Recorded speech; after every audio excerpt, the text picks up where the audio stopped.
Não, não tem nada. Pode começar, agora já foi. Pode ir, Zé. Boa noite a todos. Vamos dar continuidade. Nós estamos no segundo Seminário Nacional de Engenharia Clínica e hoje nós vamos trabalhar um tema do primeiro webinar. O tema de hoje foi escolhido para que se fosse aprofundado, né? E o tema será os principais desafios no dimensionamento de equipamentos médicos para atender a pandemia.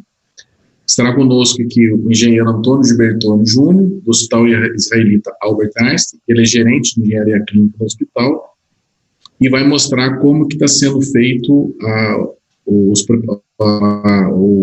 preparação de toda a infraestrutura para o enfrentamento dessa demanda que nós estamos enfrentando agora, um pico tanto para equipamento quanto para infraestrutura, que foge a todas as... Não tem nada. Aos manuais, né, que nós estudamos até hoje. Né? Então, com vocês, Antônio Gilbertoni, que vai então mostrar para nós a sua experiência. Boa noite a todos. Nesse momento tão difícil.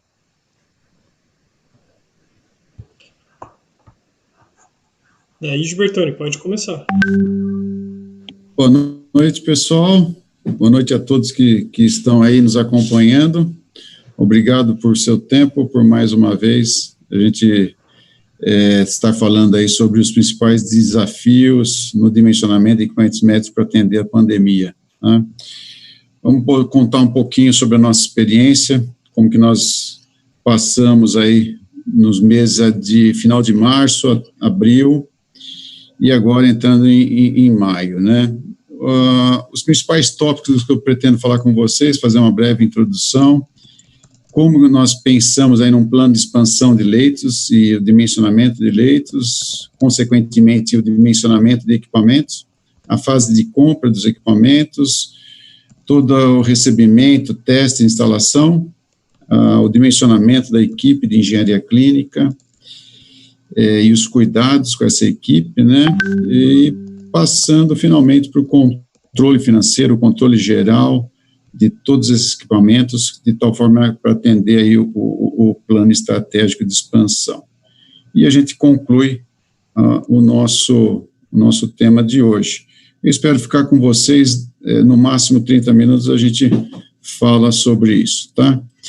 Bom, uma introdução bem rápida, né, no Brasil, né, nós tivemos o primeiro caso em 26 de fevereiro, né, já sabíamos que tinha, né, na China, já tinha o vírus, mas no Brasil ainda não tinha nenhum caso. Cacete. E a partir desse dia, né, desse dia 26 de fevereiro, né, o primeiro caso, aí se confirmou, né, os estudos que nós havíamos feito e até comparado, né, com os casos da China, com a experiência da China e da Itália, né, e que demonstravam um crescimento exponencial. Né.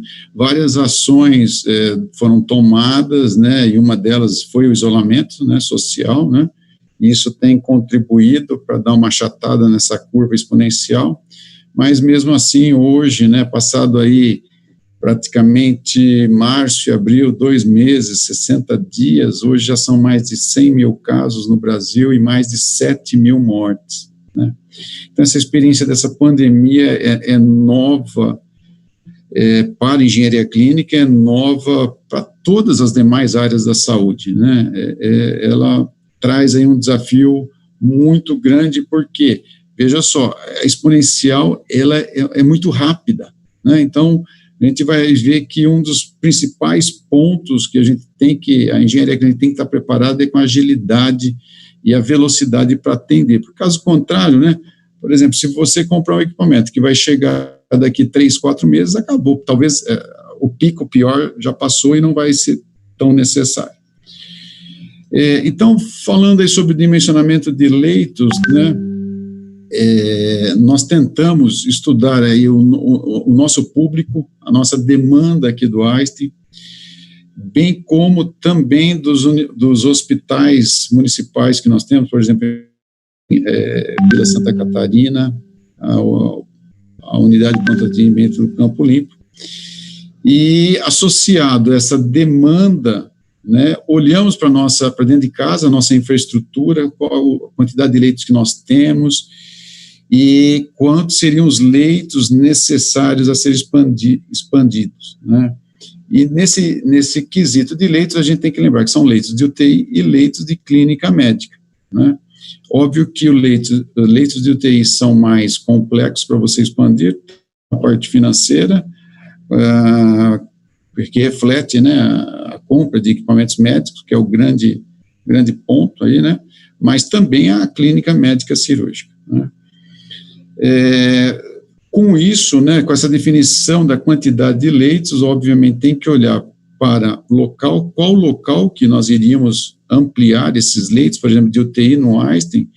Então, nós tínhamos um andar com 40 leitos, a ideia era triplicar o número de leitos, então o plano estratégico foi de transformar os leitos convencionais em leitos de UTI, né? Isso foi um exemplo para vocês entenderem a dimensão, mas mesmo assim, veja, a hora que a gente transforma um leito de UTI, transformando um leito de clínica médica em leito de UTI, e depois, quando esse paciente melhora, ele precisa ir para a clínica médica, aí começamos a olhar também aos redores do hospital, onde esses pacientes poderiam ser levados e tratados. Então, fomos visitar outros hospitais fora da nossa infraestrutura, né? Então, com isso, a gente fez um plano de expansão de leitos e com seus respectivos prazos, né? Com base também nesses estudos preditivos que nós fizemos aqui no Einstein e olhando a experiência da China e da Itália. E o plano estratégico que a gente adotou foi expandir aqui dentro, né, do Einstein, né, como eu havia dito, aproximadamente 3 vezes o número de leitos de UTI que nós temos.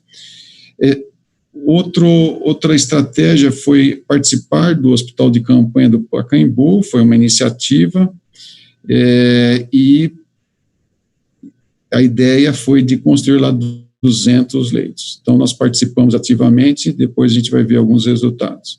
Além disso, a expansão do MBoi-Mirim também, um hospital que hoje já conta com 40 leitos, 30 leitos de UTI, e a ideia é expandir para mais de 140 leitos de UTI. O Hospital Municipal de Vila Santa Catarina também é um plano de expansão, e a unidade de pronto atendimento do Campo Limpo. Então, somando tudo isso, deu um cenário bem robusto de ampliação de leitos para a Sociedade Israelita Albert Einstein. Com isso em mãos, fizemos um estudo detalhado do inventário dos equipamentos que temos, né, monitores, aparelhos de pressão, ventiladores, principalmente ventiladores, mas também fomos para equipamentos de ultrassom, enfim, todo o de equipamentos, né, necessário para essa ampliação e atendimento dessas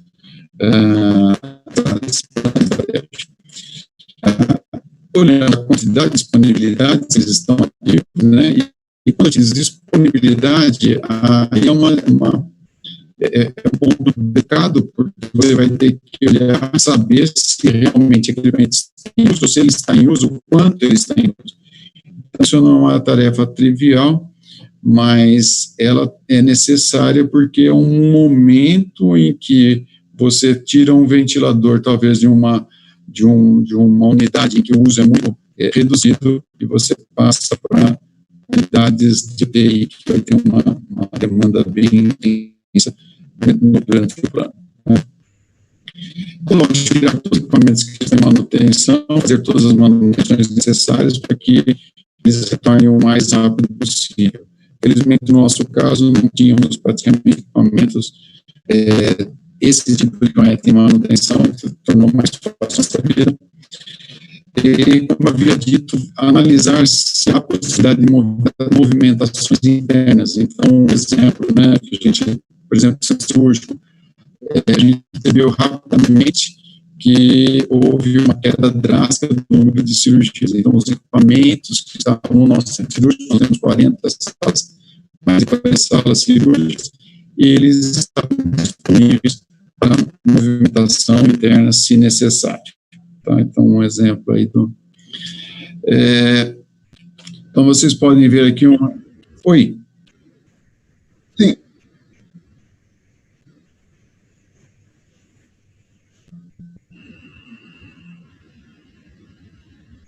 Tá, do inventário?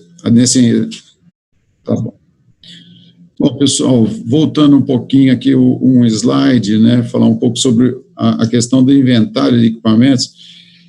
Nesse momento que você dá valor aí sobre a qualidade do inventário do seu parque de equipamentos, tá? Então, a quantidade, a disponibilidade, se eles estão ativos, e mais do que isso, né, verificar se eles estão em uso, e a quantidade do uso, né? Por quê? Porque o próximo item que nós vamos falar, né, é verificar se há possibilidade de movimentação interna desse equipamento.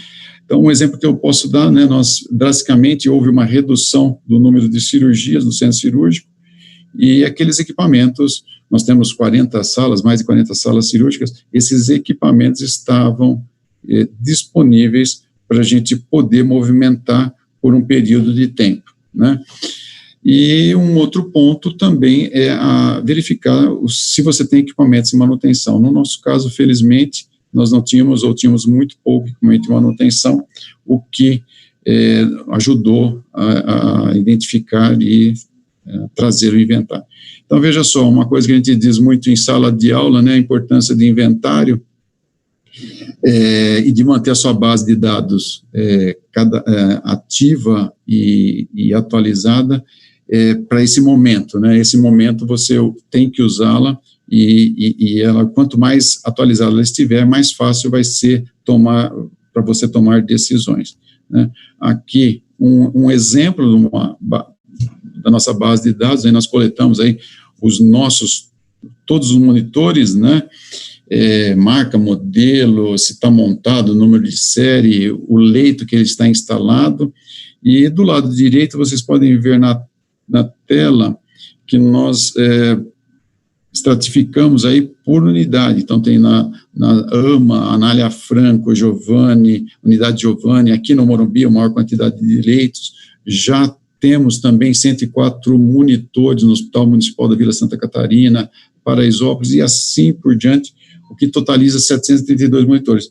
Então, com esse inventário em mãos, fica mais fácil você verificar e fazer as movimentações e as possibilidades de um uso adequado, de acordo com o plano que foi definido anteriormente. Veja, num momento em que há um crescimento exponencial da doença, há uma necessidade exponencial de necessidade de monitores e ventiladores, tudo deve ser analisado, né? Então, até carro de anestesia deve ser analisado como um potencial equipamento para ser usado. Então, aqui, a lista de todos ou quase todos os equipamentos que a gente procurou analisar para cada um daqueles itens do plano de ação, do plano de expansão, né?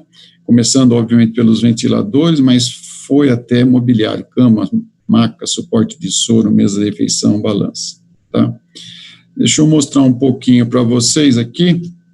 Então, veja, como foi definir a quantidade de equipamentos para cada uma daquelas unidades, né? Então, aqui tem um exemplo, né? No leitos do bloco A, o 10º andar, o plano foi transformar esses leitos, são 40, se não me engano, são 43 leitos normais de clínica médica cirúrgica, transformá-los para unidade de terapia intensiva.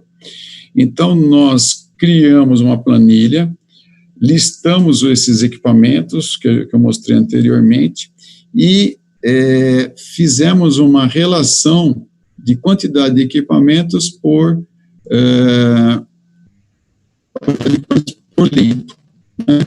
E aí, dessa quantidade de equipamentos por leito, uma conta matemática simples, aí saiu a necessidade de usar, a quantidade necessária para aquela unidade aí, no caso do 10º andar.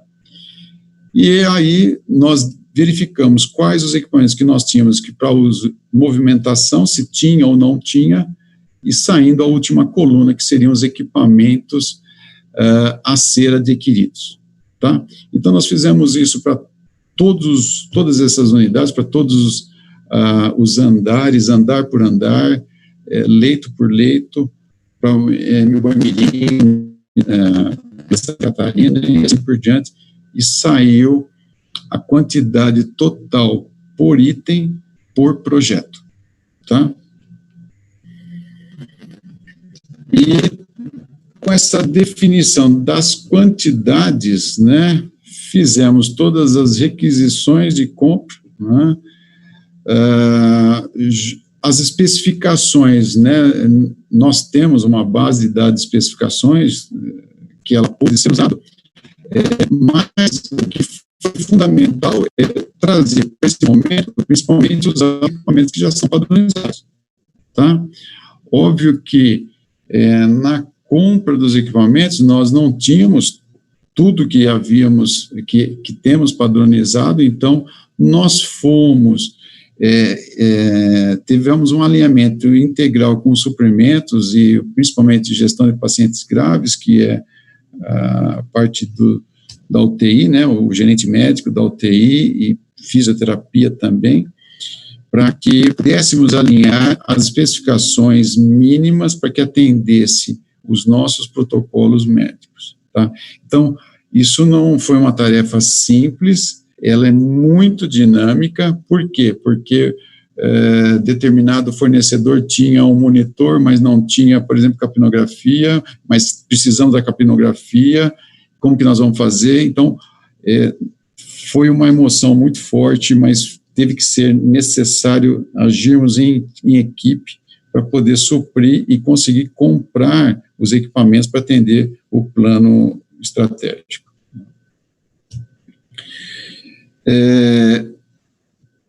Avançando, né, foram comprados, e eles ainda estão sendo comprados, alguns equipamentos ainda estamos tentando comprar, mas a grande maioria já foi comprado, né,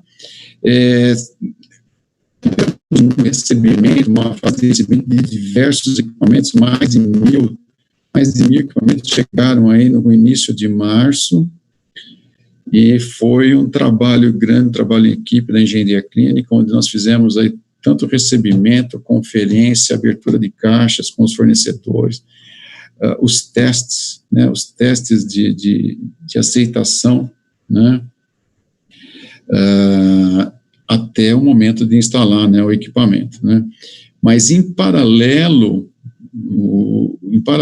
com o processo de compra e o recebimento, né, trabalhamos em conjunto com o time de obras, o time de manutenção, para fazer as adequações da infraestrutura elétrica, por exemplo, elétrica, gás, medicinais, a parte de TI, então todos os monitores conectados com central de monitoração, né?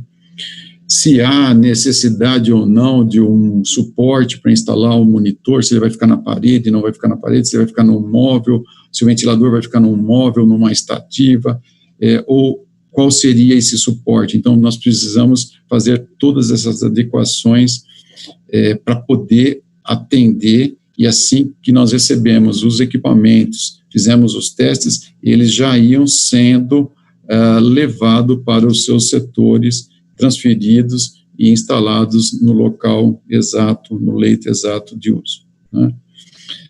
Testes de aceitação devem ser feitos, né? A gente sabe que é difícil, é um tempo a mais. Por exemplo, nós estamos recebemos já quase 1.000 bombas de infusão, todas as 1.000 bombas estão sendo feitos os testes de aceitação para garantir segurança para o paciente, né? O usuário, né, alguns equipamentos não eram o nosso padrão, vieram equipamentos, tecnologias, novas tecnologias, o usuário também tem que ser treinado, assim como a equipe da engenharia clínica, para dar todo o suporte, né? Não basta você ter um equipamento, né, precisa ter o suporte da engenharia clínica. Isso, falar para nós, isso é quase que brincadeira, né, é fato mais que verdadeiro. E aí a instalação ocorreu de acordo com o plano de expansão, mas sempre muito acompanhado e monitorado, tá, pela nossa equipe. O cadastro, né, a gente acabei de falar agora há pouco com vocês sobre o cadastro dos equipamentos, né, o inventário. Então é muito importante. Chegou o equipamento, fizemos uma planilha inicial, dessa planilha imediatamente já subia para o nosso sistema de gestão de ativos, né, com todas as informações necessárias para que depois tenhamos até o controle do patrimônio. Cadastro de insumos e, se for necessário, obviamente, há necessidade da compra dos, no caso aí, por exemplo, equipes de bomba de infusão, né. O patrimônio, temos uma relação muito estreita com a equipe de patrimônio e eles estavam juntos. Então, cada equipamento que chegava, fazíamos o cadastro e eles já patrimoniavam o ativo, tá? Só lembrando, né, que assim, um dos itens importantes, né, não só os equipamentos de ventilação, mas a parte de oxigênio, ela é muito, muito importante. Então, esse dimensionamento e a quantificação da capacidade em fornecer oxigênio, ela é necessária para que você não monte uma estrutura com 50 ou 100 leitos a mais de UTI e depois você não consiga suprir com oxigênio, né? Então, nós fizemos esse estudo, ampliamos a nossa rede de oxigênio e monitoramos, aliás, né, todo dia esse consumo para verificar se há alguma variação, tá? Percebemos que não houve uma grande variação e isso nos dá tranquilidade para realizar e dar todo o suporte necessário dessa ampliação que tivemos aqui, tá? Falando sobre a equipe da engenharia clínica, tá? O quadro, né? Como dimensionar o quadro de técnicos e engenheiros para atender o pico, né? Então, a gente tem que olhar para nossas atividades, né? Atividade de manutenção corretiva, manutenção preventiva, as calibrações, que isso, embora tenham diminuído, né? Mas, obviamente, elas não terminaram, não zeraram.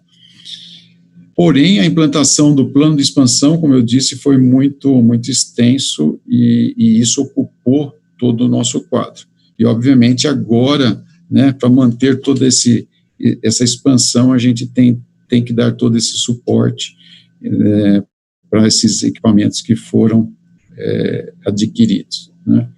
Um outro ponto importante é que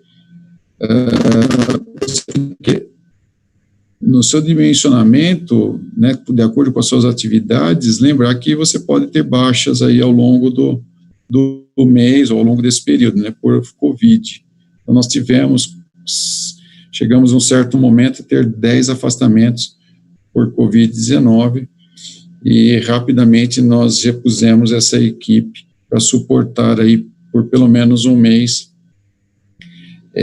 esse momento tão difícil e tão grande, né, para a implantação do plano de expansão, né?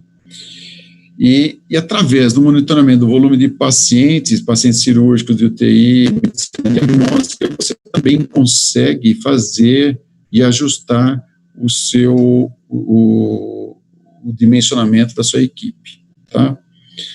Por exemplo, eu acabei de dizer que o movimento cirúrgico caiu drasticamente, então essa equipe cirúrgica pode apoiar nas outras demandas, né? O hospital de campanha do Pacaembu, né, um exemplo, né, nós usamos, obviamente, a quantidade de leitos para dimensionamento da equipe, o horário de atendimento, então a gente que precisa de gente lá das 7 da manhã até as 22 horas, de segunda a segunda, então temos gente de todos os dias da semana, e se for necessário, depois das 22 ainda tem um plantão à distância. Então, é importante olhar a necessidade da escala, né? Controle financeiro, controle geral, né? Veja, tudo precisa ter um orçamento, né? Existe a necessidade de alinhar tanto a aquisição dos equipamentos com o aporte financeiro, um controle de cada equipamento que chega, né, se ele foi adquirido, se ele veio através de um aluguel ou comodato. Então, nós temos muitos equipamentos que vieram, principalmente bomba de fusão, compressor de membros, né, que são de aluguel ou comodato, mas, obviamente, também muitos outros equipamentos foram adquiridos. Então, todo esse cuidado com a parte financeira, ela tem que ser registrada, documentada, para que você tenha como ter uma visibilidade de todas as suas ações, né? Falei já com vocês sobre gestão de patrimônio, né? Todos os equipamentos adquiridos, eles devem ser patrimoniados, e nós montamos um esquema de força-tarefa mesmo, né, em conjunto, onde íamos tirando da caixa, fazendo os testes, deixando o equipamento tudo certinho, e aí o pessoal do patrimônio fazia a ativação do ativo, tá? E isso, obviamente, isso também vale para os equipamentos que vão para nossas unidades do Hospital Municipal de Vila Santa Catarina, Hospital de Boi-Mirim.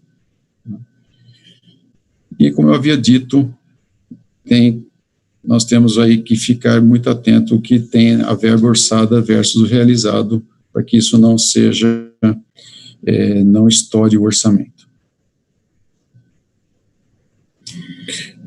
Um exemplo de controle, né, de cada equipamento que chegou, que foi instalado. Então, aqui vocês podem ver o tag de cada um desses monitores, né, o número de série de cada um deles, o número do patrimônio, aqui já até com o IP, né, que TI nos fornece, o andar, terceiro andar, bloco, né, terceiro andar B, bloco B, e aí os leitos, né, e o MAC. Então, veja só, tudo controlado para que você não tenha depois maiores dificuldades em encontrar o equipamento e fazer a sua gestão. Alguns resultados que a gente tem, expansão completa, né, nós conseguimos aí em menos de 30 dias fazer a expansão completa dos leitos da UTI aqui do hospital, conforme o plano estratégico. O hospital de campanha do Pacaembu foi aberto para receber pacientes no dia 6/4, né, começamos a falar sobre esse hospital de campanha em março, então foi um tempo recorde, né, ele tem até um tomógrafo lá que faz exames de tomografia, obviamente, que ajuda muito no tratamento aí dos pacientes de diagnóstico. Então, nós temos lá 200 leitos e hoje eu digo para vocês que eles já estão com uns 80% de ocupação, esses leitos do Hospital de Campanha do Pacaembu. O Hospital Municipal Boi-Mirim, né, são mais de 130 leitos de UTI, que é a expansão, e 100 novos leitos numa nova estrutura. Tem aí uma imagem, foi também construída em tempo recorde, do zero, foi feito lá no estacionamento, na frente do Hospital Boi-Mirim. É um exemplo muito legal. Nós não está completo todos esses 130 leitos, mas a grande maioria já está em funcionamento. O Hospital Municipal da Vila Santa Catarina também tem um grande plano de expansão e a unidade de pronto atendimento, tanto Vila Santa Catarina como Campo Limpo, eles já estão aí 80%, 90% completos com monitores, ventiladores e camas, macas e assim por diante. Então, um trabalho bem grande aí. Conclusões, para a gente terminar e entrar com perguntas, né, o dimensionamento de equipamentos, de fato não é uma situação tão fácil, principalmente quando, de repente, alguém fala para você que é uma exponencial, né? Você vê uma curva exponencial e fala assim, mas o que você tem não dá, e a quantidade de leitos que você tem não suporta essa demanda e você tem que triplicar. Então, é difícil haver esse entendimento e até você pensar como interagir para entrar com força total dentro desse plano estratégico, né? E aí ele tem que ser o mais rápido possível. Então, cada dia que passa, fica muito difícil você adquirir, né, equipamentos, fica muito difícil você alugar, emprestar e assim por diante. Então, domingo passado, ou sábado passado, me pediram bicos de oxigênio emprestado aí para uma nova inauguração, e por quê? Porque não tem para vender, né, material simples. Então, assim, a agilidade, ela tem que ser o foco, né, tanto da definição do plano quanto da implementação. Se você definir o plano em 2, 3 dias, a implementação vai ter que ser em 10, 15 dias. Isso parece ser loucura, mas isso é a demanda, é a necessidade, né? Por isso que a gente começou dizendo que é algo que a gente não viveu e foge dos livros que nós temos aí, né, que a gente fala nas aulas. Então, foge. Você trabalha, obviamente, com muita coisa que a gente preconiza, mas, obviamente, você tem que acelerar tudo. Todos esses passos têm que ser muito acelerados, né? E, obviamente, não tem como dizer que você vai fazer engenharia clínica, vai fazer um trabalho solitário, não. Tem que ser um trabalho em equipe, todos muito unidos, né? Engenharia clínica, fisioterapia, a UTI, suprimentos, a parte predial, utilidades, né? Hemodiálise, radiologia, centro cirúrgico, diversas, todas as áreas do hospital, ele tem que estar envolvido e no mesmo espírito, né? Caso contrário, o plano não vai ser atingido.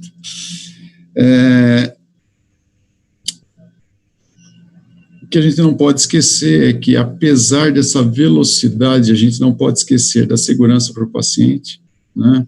Então, a determinado momento, falaram, nós vamos receber 500 bombas de infusão e precisamos entregar todas.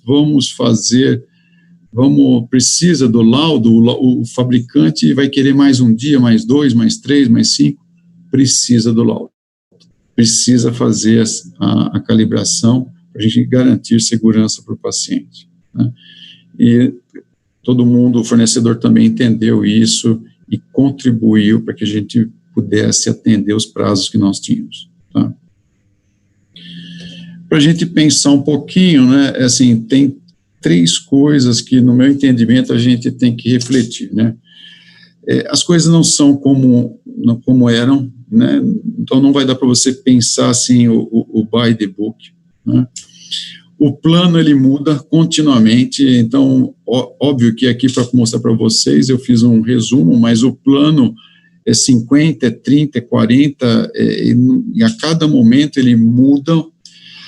Então, nós temos que ser flexíveis, entender que isso vai acontecer, tá? A gente acha que tudo está pronto, mas não é bem assim, né? Está todo mundo aprendendo, né? E quanto mais cedo você aprender e for flexível, aí que entra a sua agilidade. Você tem que perceber rapidamente essas mudanças e agir. Quanto mais rápido você perceber isso e agir, melhor vai ser para o seu grupo, para a sua liderança e, obviamente, para a sua organização, né? E assim, pessoal, vai ser muito difícil, não vai ser fácil. A gente tem que ser resiliente, né? A gente tem que estar preparado e aprender com esse momento, aprender bastante e superar, né? Temos que sair fortes desse momento, né? Tanto a área de engenharia clínica quanto, obviamente, a organização, os nossos processos precisam sair mais forte e, obviamente, para também ajudar aí ou atender a saúde dos pacientes, né? Eu encerro minha fala e abro aí para perguntas com o professor José Alberto e quem quiser participar. Então, estou aqui de volta, brilhante apresentação do Gilbertoni, acho que vários colegas estão passando por esse momento no Brasil, né, tentando que atender uma demanda. Eu me lembro uma explicação que me deram de ser ágil em projeto. Ser ágil não é ser mais rápido, ser ágil é você atender os requisitos de projeto, vencer todas as barreiras do projeto e ser mais rápido. Né? Então, não adianta você ser ágil e comprometendo a segurança do paciente, atropelando desempenho, atropelando a eficiência do tratamento. Né? Então, pela apresentação do Gilbertoni, foi muito legal que ele demonstrou isso. Né? Eu acredito que vários colegas estão passando também por essas questões. Bom, vamos aqui para as perguntas, que eu acho que é o que mais enriquece aí essa apresentação, né? Eu vou ler aqui o Diácono. Boa noite, Diácono. Ele encaminhou 3 perguntas. Boa noite, gostaria de saber qual foi a interface da engenharia clínica nos protocolos para o fluxo da COVID. Exemplos, cirurgias seguras em pacientes COVID, alterações de fluxos, de uso de equipamento. Foi claro, Gilberto? Não deu para... Sim. Bom, o que aconteceu, né, foi que rapidamente não tínhamos mais cirurgia eletiva. Então, tínhamos somente cirurgia COVID. Agora esse cenário já está alterado, né? Mas no início aí de março, final de março, tínhamos praticamente só cirurgia de COVID. E nossa equipe foi toda treinada para poder agir com segurança, participar com segurança. Então, todos os equipamentos, nós compramos monitores, ventiladores, nós fomos instalando monitores com o paciente no leito. Então, não tinha como tirar o paciente, né? Então, nós alinhamos com o sistema, com o serviço de infecção hospitalar, todos os cuidados necessários para que a gente pudesse entrar, fazer o trabalho rapidamente, óbvio, também sincronizado, então, para ficar o menor tempo possível em contato com esse paciente, né?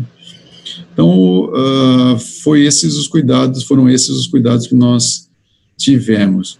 E no centro cirúrgico, todos os equipamentos que estavam em contato com alguma cirurgia COVID, com coronavírus, né, COVID positivo, nós também seguimos todo o que é preconizado pela infecção hospitalar. Fizemos até um treinamento, fizemos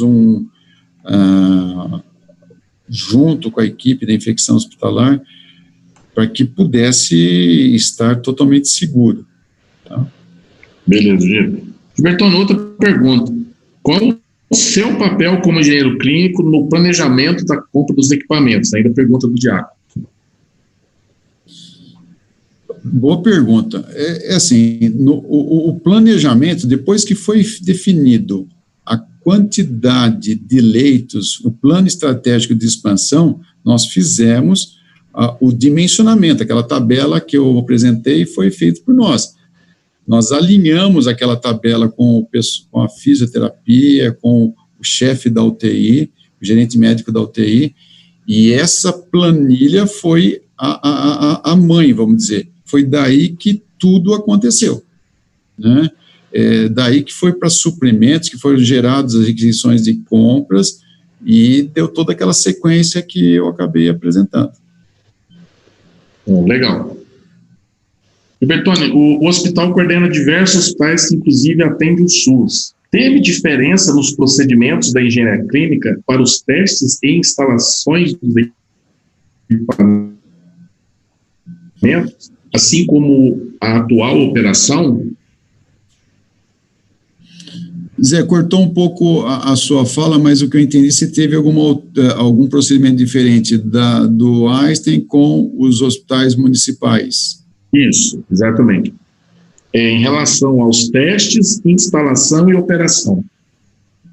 Não, seguimos o mesmo protocolo, tá? Seguimos o mesmo protocolo. Inclusive, o Vila Santa Catarina, o PA Campo Limpo, Pacaembu, eles estão na mesma base, na base do SAP que nós usamos. Legal. Bertone, o Sérgio Pitanga, Fujifilm, Sérgio Engenharia. Como tem sido feito a limpeza e desinfecção dos equipamentos médicos? Monitores, bombas de infusão, ventiladores, etc., utilizados em pacientes com a COVID? Limpeza dos equipamentos médicos. No centro cirúrgico, né, nós temos essa rotina, é responsabilidade da engenharia clínica, mas na UTI e clínica médica, a cada área é responsável pela sua limpeza e a desinfecção, tá? E aí, de novo, seguindo o protocolo do controle, serviço de controle de infecção hospitalar. Tá? O detergente, o material, tudo isso é padronizado e tem que seguir conforme o padrão. Perfeito, Bertone. João Moro, fala dele. Aqui na Itália, percebeu-se diferentes zonas críticas, zonas roxas, em momentos diferentes. Vocês possuem algum plano de relocação e empréstimo de equipamentos para ajudar outras localidades, ou seja, uma mobilidade de equipamentos à medida que a Covid vai andando? Eu entendi isso. O João está na Itália, está cedinho, está bem madrugado aí.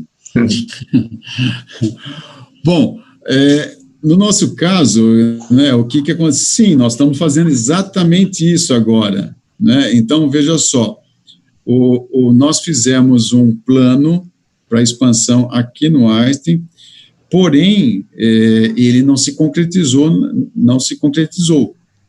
Então, nós percebemos que vários equipamentos, eles podem ser transferidos, e é exatamente o que nós estamos fazendo. Estamos transferindo para o Campo Limpo, Boimirim, Vila Santa Catarina, que é onde está hoje a maior demanda, né? O que ele chamou aí de, não sei, de migração, mas ele usou um outro termo. Mas realocação. Então, essa realocação hoje é o nosso, aliás, nos últimos 20 dias, tem sido o nosso desafio, né? É atender a nossa demanda e a mudança estratégica, agora apoiar esses hospitais que eles estão, quer dizer, a curva de crescimento está muito maior. Exatamente isso. Legal. Boa pergunta, João. O Pedro de Brito Moreira Neto, ele pergunta se já utilizaram esterilização através de ozônio nas áreas Covid. Não. Que eu saiba, não tenho conhecimento. Usamos, o que a gente tem usado na verdade, a higienização padrão. Testamos aí aquela lâmpada de UV.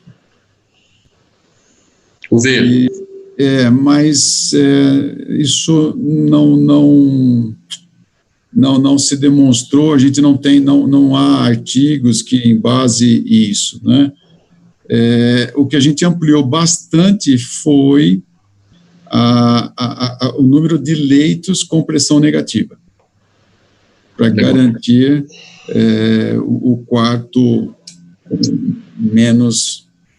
mais estéril possível, né? Igor Taurizano, boa noite. Acredito que existiam muitos equipamentos parados para manutenção, como exemplo, monitores. Existia um estudo custo financeiro e de tempo em relação à aquisição de produtos novos? Eu não sei se eu entendi a pergunta. Ele afirma que existiam muitos equipamentos parados? Está fazendo como uma premissa. Se, no caso, existindo muitos equipamentos, se houve um estudo entre consertar e comprar novo, a viabilidade de fazer manutenção e compra de novos. Olha só, né, o momento é tão crítico que assim, vale a pena, nesse momento, consertar equipamento, né, assim, ter equipamento parado por manutenção já é um pecado, no meu entendimento, né, não deve haver equipamento parado por manutenção de forma alguma, mas, assim, se você tiver, por algum motivo, um equipamento em manutenção, nesse momento você tem que reparar, tá? Por quê? Porque o preço do equipamento novo agora no Brasil, imagino que em outras partes do mundo, estão 3 vezes, tá muito inflacionado, sem contar que não tem. Então, eu recomendo, primeiro, não deixar equipamento parado em manutenção. Segundo, nesse momento, faça sim manutenção, tá? Entendi. Bom, Gilbertone, Laís Pedroso, Gilbertone, boa noite. Laís, da rede Ímpar. Gostaria de saber se foi considerado no dimensionamento da equipe possíveis afastamentos por Covid positivo, e se sim, qual o percentual utilizado? No caso, especificamente, equipe de engenharia clínica. Eu comentei um pouco, sim, tem que considerar, né, tem que considerar. Esse dimensionamento, o que nós fizemos? Nós tínhamos, em um determinado momento, aproximadamente 10 pessoas da equipe, 10 colaboradores afastados.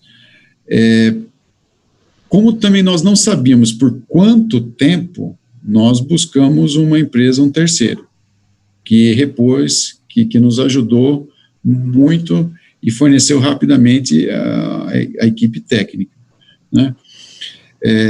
Nós fomos percebendo que assim, o momento mais importante, nós tivemos o atendimento com essa equipe, instalamos a maior quantidade dos equipamentos, e depois, obviamente, também foi diminuindo as atividades, né? Então, hoje nós estamos com a quantidade de atividades, de certa forma, reduzida. Então, nós não precisamos mais desse apoio externo.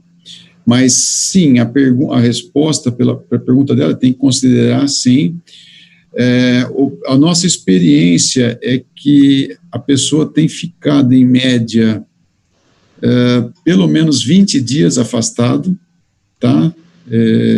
20 dias afastado, e aí ele retorna à sua atividade, e aí você tem que olhar para suas atividades diárias, se você consegue ficar com uma pessoa a menos, e com a diminuição das suas atividades diárias, se você consegue suportar essa perda momentânea. Se você não conseguir, vai ter que buscar apoio, principalmente de uma empresa terceira, porque o fato de você fazer processo seletivo, contratação e tudo mais, não vai dar tempo de você atender a sua demanda, a sua necessidade. Legal. Outra pergunta da Laís, mas assim, na Laís Pedroso, depois Laís Moraes, mas estou dizendo que é a mesma Laís. Foi considerado o percentual de equipamentos em manutenção quando avaliado o parque disponível para o cálculo de necessidades de tecnologia versus crescimento dos leitos de UTI? Um pouco na linha da pergunta anterior sobre manutenção. Sim, tem que ser computado. É fundamental, né? É que, no nosso caso, felizmente, a quantidade de equipamentos em manutenção praticamente zero. Mas, sim, tem que colocar tudo, os equipamentos que estão ativos, os que estão em manutenção, fazer o reparo dos equipamentos que estão em manutenção, né? Somar essas quantidades e aí sim verificar a sua necessidade e tentar conciliar a sua necessidade com a sua disponibilidade. Tá. Bom, obrigado, Giba. Só temos perguntas difíceis hoje, na noite de hoje. O Roberto Norte, ele fez a pergunta que eu queria ouvir, a matadora, destruidora, que realmente vai ser um grande desafio, né? Boa noite, Bertone. Superada essa fase de preparo e do atendimento aos pacientes, como tratar todo esse parque e estruturas adicionais? O que está sendo previsto? Bom, é o Roberto, né? Roberto, acabei com a matadora da noite. Muito bom, muito boa pergunta, é matadora. Bom, veja só, por isso que eu terminei a minha apresentação falando que a gente tem que ser flexível e tem que perceber rápido as mudanças, né? Quanto mais rápido for, melhor. Então, é assim, né? Nós estamos alocando esses equipamentos, conforme eu mencionei aí na apresentação, mas, obviamente, uma parte deles devem retornar, tá? Nós ainda não temos qual vai ser essa parte que deve retornar. E quando a gente tiver essas quantidades, né, o que, por exemplo, vamos supor que sobrou equipamento, né? Obviamente a gente vai fazer um plano para utilizar ou em futuras expansões, ou até doação, ou até usar em outros serviços públicos, né? Mas uma coisa é certa, os equipamentos não ficarão parados, né? Mas essa é uma pergunta muito importante, é uma preocupação que eu tenho, até estava brincando hoje, então o país comprou não sei quantos mil ventiladores, né? E isso precisa ser olhado com muito carinho, porque caso contrário, daqui 1 ano, 2 anos, nós vamos ter não sei quantos mil ventiladores parados, encostados, sem manutenção, sem nenhum cuidado, e a população precisando, né? No nosso caso, a gente 90% já está alocado e vai ser utilizado, né? Mas é óbvio que os demais que, porventura, irão sobrar, né, vamos entender assim, a gente vai ter um destino adequado para cada um deles. Vamos lá, Gilbertone, o Ronaldo e a Amada perguntam o seguinte: como vocês estão lidando com a questão dos exames de imagem, bem como com a realização dos laudos? Vocês usam teleradiologia? Desculpa, Zé, pode repetir? Como vocês estão lidando com a questão dos exames de imagem, bem como a realização dos laudos? Vocês usam teleradiologia? Sim, nós usamos teleradiologia, mas isso não é um problema, assim, eu não sei se isso é bom ou isso é ruim, mas é que, assim, caiu drasticamente a demanda por exames, né? Mas a gente tem, em contrapartida, quase 10 vezes, foi exponencial o uso da telemedicina, né? Mas o uso dos exames de uma forma geral, né, por conta de todo esse isolamento social, teve uma queda bem expressiva. Quer dizer, tem um aumento da demanda de um lado e queda grande do outro, né? Legal. Sim. A Flávia Guarabira, uma pergunta muito interessante. Boa noite, sabemos que a demanda em relação aos equipamentos dos estabelecimentos de saúde aumentaram bastante. Quais os cuidados que os hospitais estão tendo com foco no dimensionamento elétrico, dimensionamento da rede elétrica? Ok. Enfim, o que nós fizemos, né? Assim, a gente trabalhou em time, né? Sentamos a parte de infraestrutura, engenharia clínica e predial, com a quantidade, por isso que eu disse que o principal foco foi a definição do plano de expansão, e aí nós fizemos o dimensionamento das quantidades de equipamento. Com a quantidade dos equipamentos, você sabendo a potência de cada um deles, você sabe quanto que irá aumentar essa capacidade elétrica. E nós analisamos em conjunto com o time de utilidades, né, da infraestrutura, e eles garantiram que estava perfeitamente, que toda a nossa rede estava preparada para atender. Então, não precisou de nenhum investimento, de nenhum cuidado adicional. O cuidado adicional, como eu havia dito, foi na parte de oxigênio, assim, o que nós havíamos, o que nos preocupou muito é que se houver um consumo elevado de oxigênio de todos os hospitais, poderia haver uma falta de abastecimento, né? Então, a gente procurou ter um cuidado especial com a nossa capacidade de oxigênio. Legal. Pergunta do Pedro Dantas. Boa noite, professor Gilbertoni. Por favor, qual será o destino dos equipamentos adquiridos para a Covid após a pandemia? Então, foi a mesma pergunta aí do Roberto Norte, né? Assim, o país tem uma falta imensa de equipamentos de UTI, né? Então, assim, se nós não formos usar na nossa, tanto o Einstein como nos hospitais que a gente já faz ou já gerencia, obviamente vai aparecer outras oportunidades e vamos trabalhar para ampliar isso para a rede pública. Legal.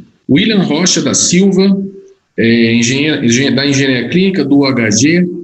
Uma pergunta bem interessante do William. Gostaria de saber como foi planejada a execução dos planos de manutenção durante esse período, alteração de periodicidade, etc.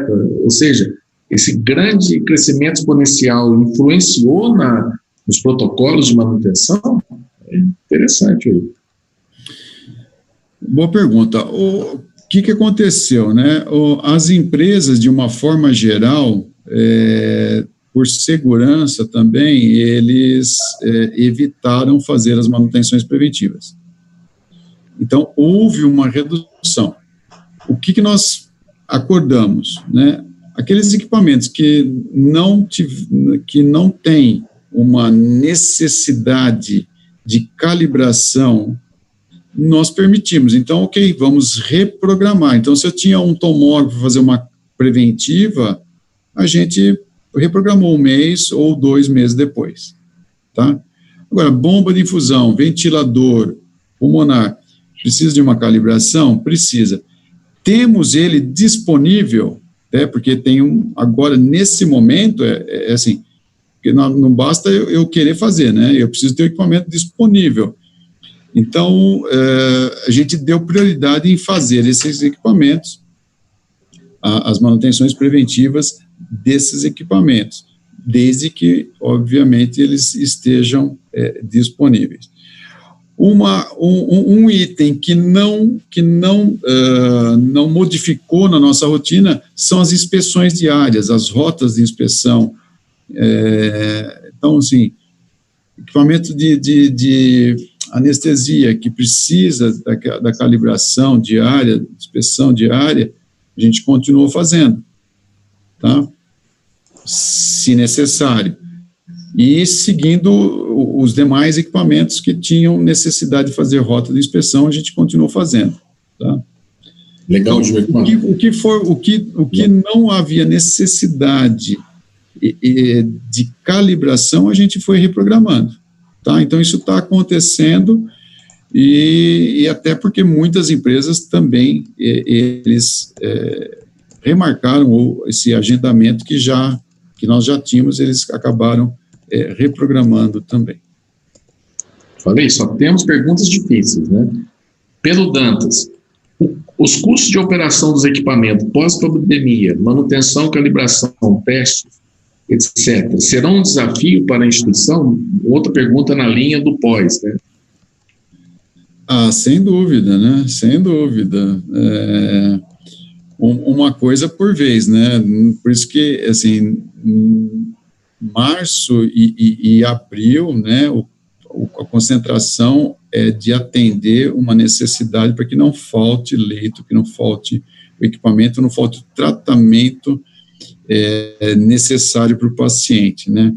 Mas, assim, os custos, eles virão, e aí vai ter que ser trabalhado para minimizar esses custos, né? Vai ser um outro desafio.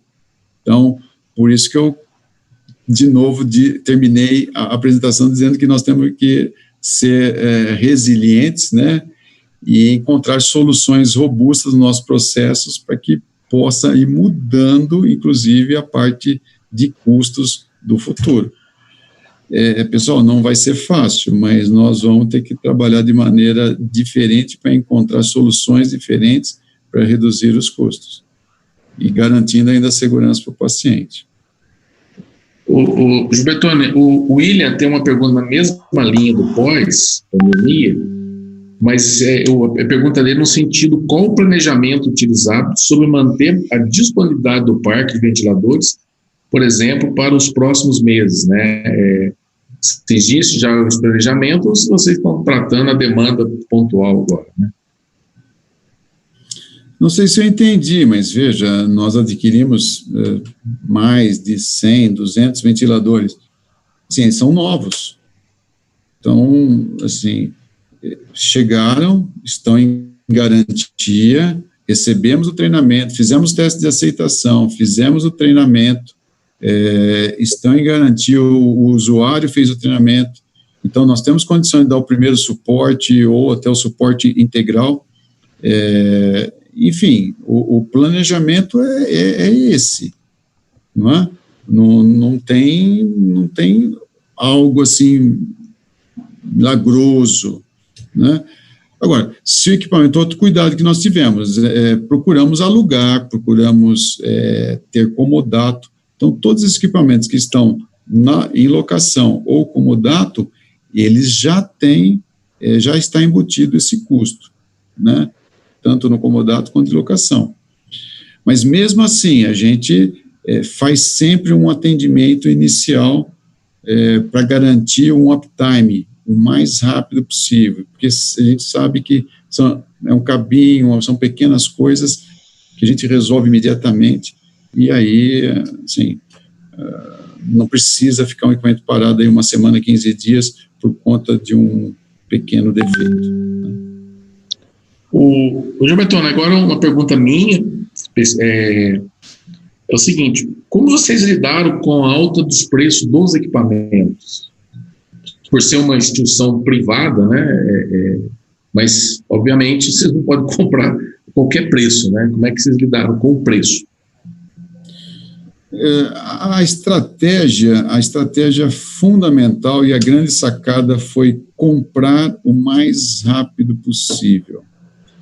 Então, por isso nós não tínhamos muito tempo para ficar pensando na especificação, se tinha aquilo, não tinha aquilo, enfim. Cada dia que passava, você não tinha mais o equipamento para comprar naquele preço. Então, assim, primeira estratégia foi correr muito para ter a lista de equipamentos para comprar, tá? E assim, como nós entendemos que saímos na frente, os primeiros lotes dos equipamentos, houve negociações boas, né? Então, dentro de um protocolo que era ainda o normal, mas todos os equipamentos que estão sendo comprados agora, abril, final de abril, meio de abril, assim, você não compra mais, você encontra. Então, se você encontrar, vai ter um preço, aí você decide, entendeu? Infelizmente, a situação é essa. Então, assim, você não compra, você, se encontrar, ele fala um preço, então não tem negociação, não tem... É uma situação muito ruim, né? Por isso que precisa estar muito bem estruturado o plano estratégico da necessidade, porque se precisa realmente, vai atender uma comunidade e não comprou anteriormente, a chance de não encontrar é muito grande, né? Segundo, se encontrar o preço, vai estar 2 ou 3 vezes maior. Isso aconteceu com insumos, aconteceu com equipamento médico também. Uhum. Por isso que saiu N projetos de ventiladores, daquilo, etc, fabricante disso, daquilo, parecia até engraçado, né? Mas aí eu já aproveito para fazer propaganda do próximo evento que nós vamos fazer daqui 15 dias, aí que nós vamos tentar falar um pouco aí sobre comercialização de equipamentos usados, equipamentos que a Anvisa fez uma abertura no registro desses equipamentos, para que a gente possa ter uma visão mais prática, o que deve, o que não deve, como deve, né? Legal. Então, Zé, a questão de preço, inicialmente foi tudo bem, mas isso foi gradativamente, igual a Bolsa de Valores, entendeu? Só que a Bolsa foi caindo, né, e o dólar subindo. Então, assim, não teve jeito, não tem jeito. E o Ministério, ele praticamente pegou todos os equipamentos que tinham disponíveis aí no mercado, o que jogou ainda mais, favoreceu ainda mais essa situação. Obrigado, Gilbertoni. A gente conseguiu cumprir aí a meta, atrasamos 7 minutos, mas eu acho que as perguntas que enriquecem muito o debate só vieram perguntas difíceis, né? E então a gente gostaria de agradecer a toda a equipe que elaborou esse webinar e aos que vocês também que nos assistiram durante essa 1 hora, né? A equipe faz isso com muito carinho, né? Tentando passar aí uma mensagem, informações importantes, e convidamos já, deixamos aqui o convite, que daqui a 15 dias nós teremos um outro debate importante em relação ao cenário, né, de comércio de equipamentos nesse atual momento que nós estamos vivendo. Tá? Obrigado, pessoal. Espero ter colaborado com vocês e fiquem à vontade para entrar em contato com a gente, para trocar ideias aí. Tá bom? Sejamos fortes aí, que nesse momento que é bastante difícil, mas é um momento de muito aprendizado para a nossa área de engenharia clínica, e também para a gente demonstrar toda a nossa capacidade no apoio, não só do planejamento, mas, obviamente, de chegar o equipamento em uso lá no beira-leito, né? Isso é o que dá prazer em estar na nossa área, né?